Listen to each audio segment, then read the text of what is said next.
প্রায় ১৭ বছর পর শাশুড়ি সাবেক প্রধানমন্ত্রী খালেদা জিয়ার সঙ্গে দেশে ফিরছেন ডক্টর জোবাইদা রহমান। তার এই ফেরা নিয়ে রাজনৈতিক অঙ্গনে নানা আলোচনা চলছে।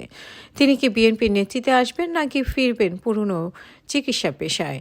বিষয়টি নিয়ে বিএনপির নেতারা মুখ খুলতে চাচ্ছেন না। তারেক রহমানের আগে জোবাইদা রহমানের আগমন ঘিরে অনেকের মাঝে কৌতূহল দেখা দিয়েছে। এটি নিছক শাশুড়ি খালেদা জিয়ার সঙ্গে হওয়া নাকি হাসপাতালে চিকিৎসাধীন সৈয়দা ইকবাল মান্দ বানুর পাশে থাকা। তবে বহু বছর ধরে তার বিএনপিতে সক্রিয় হওয়ার যে গুঞ্জন ছিল তা নিয়ে সবচেয়ে বেশি আলোচনা হচ্ছে। বিএনপি স্থায়ী কমিটির সদস্য মেজর হাফিজউদ্দিন আহমেদ বলেছেন, সিলেট অঞ্চলে জোবাইদা রহমানের অনেক জনপ্রিয়তা রয়েছে, তবে তিনি রাজনীতিতে আসবেন কিনা তা আমার জানা নেই। তিনি যদি রাজনীতিতে আসতে চান তাহলে তাকে স্বাগত জানাবো।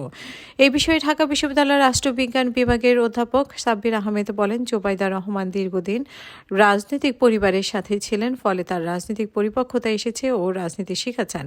ফলে রাজনীতি করা তার জন্য কঠিন কিছু হবে না। তিনি আরও বলেন, জোবাইদা রহমান রাজনীতিতে আসলে বিএনপির জন্য ভালো হবে। কেন্দ্রীয় নেতার অভাবে এতদিন বিএনপির মধ্যে একটা নৈতিক শূন্যতা ছিল, সেটি তিনি অনেকাংশেই পূরণ করতে সক্ষম হবেন বলে মনে করেন।